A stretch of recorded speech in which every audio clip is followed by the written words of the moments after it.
Hello guys, ഇപ്പോൾ നിങ്ങൾ ഈ സ്ക്രീനിൽ കാണുന്ന വീഡിയോസ് ഇല്ലേ, അത് എങ്ങനെ ക്രിയേറ്റ് ചെയ്യാന്ന് നമുക്ക് നോക്കിയാലോ. ഇങ്ങനത്തെ യൂസ്ഫുൾ ആയ വീഡിയോസാണ് നമ്മൾ ചാനൽ ഉണ്ടാവുക കേട്ടോ. അപ്പോൾ നിങ്ങൾ എല്ലാവരും ചാനലും സബ്സ്ക്രൈബ് ചെയ്ത് വെക്കുക. അപ്പോൾ നമുക്ക് വീഡിയോക്ക് കിടക്കാം. ഞാൻ ഇവിടെ യൂസ് ചെയ്യുന്നത് VN കേട്ടോ. അപ്പോൾ ഈ ന്യൂ പ്രൊജക്റ്റ് കൊടുത്തിട്ട് നിങ്ങൾക്ക് വേണ്ട വീഡിയോ സെലക്ട് ചെയ്ത് കൊടുക്കുക കേട്ടോ. ഇപ്പോൾ ഞാനിത് വീഡിയോ ഒക്കെ ഇതിൽ സെറ്റാക്കി വെച്ചിട്ടുണ്ട്. ഇനി ഇതിലേക്ക് വേണ്ടത് ഒരു ലോഗോ ആണ്. ലോഗോ സെറ്റ് ചെയ്തെടുക്കണം. ലോഗോ ഞാൻ യൂട്യൂബിൽ നിന്ന് ഡൗൺലോഡ് ചെയ്തെടുത്താൽ കേട്ടോ. അത് നിങ്ങൾക്ക് യൂട്യൂബിൽ നിന്ന് സെർച്ച് ചെയ്താൽ കിട്ടും. നിങ്ങൾക്ക് ഏത് യൂസ്ഫുൾ ലോഗോ വേണ്ടത് അത് സെർച്ച് ചെയ്താൽ കിട്ടും. അപ്പം ഞാൻ ഈ സ്ക്രീനിൽ കാണുന്ന പോലെ നിങ്ങൾ ചെയ്യാം കേട്ടോ.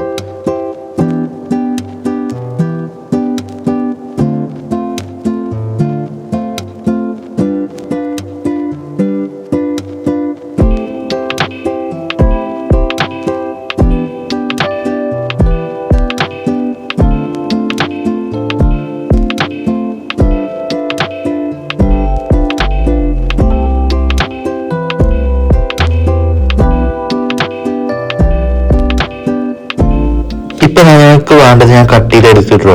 എന്നിട്ട് ഞാൻ അതിലേക്ക് ഒരു കീ ഫ്രെയിം കൊടുക്കണം. ലാസ്റ്റിക്ക് ഒരു കീ ഫ്രെയിം കൊടുക്കണം.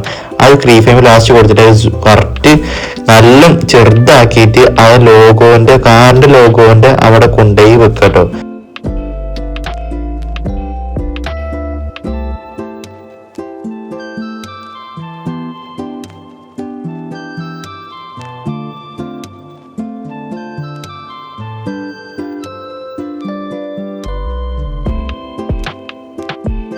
ഇപ്പം ഞാനിത് കറക്റ്റ് സെറ്റ് ചെയ്ത് വെച്ചിട്ടുണ്ടോ. ഇനി ഫസ്റ്റിക്ക് വന്നിട്ട് ഒരു കീ ഫ്രെയിം കൊടുത്തിട്ട് അത് സൂം ഔട്ട് ആക്കി കൊടുക്കാം കേട്ടോ. ഏകദേശം നിങ്ങൾക്ക് വേണ്ട വലുപ്പത്തിൽ ആക്കി കൊടുക്കുക. അപ്പം അത് നിങ്ങൾക്ക് കാണാൻ പറ്റും. വീഡിയോ ഏകദേശം ഒന്ന് ലെവലായിട്ട് കറക്റ്റ് ആ ലോഗോൻ്റെ അവിടെ പോയി നിൽക്കുന്നത് നിങ്ങൾക്ക് കാണാൻ പറ്റും.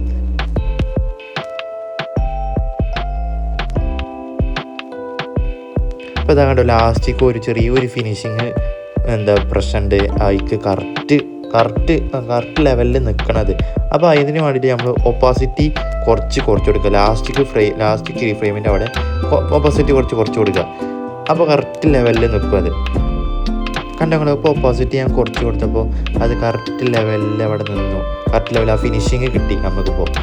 ഇനി അതിക്ക് വേണ്ടത് ഒരു ബ്ലറിങ് കൊടുക്കണം. ഫസ്റ്റ് നമ്മൾ വീഡിയോക്ക് ബ്ലറിങ് കൊടുക്കണം. നമ്മൾ താഴത്തെ വീഡിയോക്ക് ഒരു ബ്ലറിങ് കൊടുക്കണം. നിങ്ങൾ കറക്റ്റ് ശ്രദ്ധിക്കാം. ബ്ലറിങ് ഒരു കീ ഫ്രെയിം കൊടുത്തിട്ട് വേണം കൊടുക്കാൻ കേട്ടോ. എന്നിട്ട്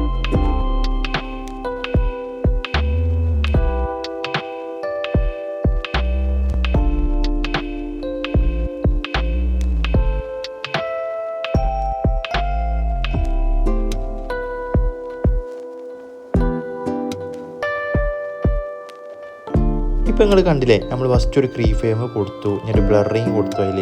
എന്നിട്ട് നമ്മൾ കുറച്ചിട്ട് പോയിട്ട് ആ ലോഗോ കറക്റ്റ് ലെവലായിട്ട് നിൽക്കണോടത്ത് നമ്മൾ ആ കീ ഫ്രെയിം ഒന്നുകൂടി കൊടുത്തിട്ട് ആ ബ്ലർ കുറച്ച് കൊടുത്തു.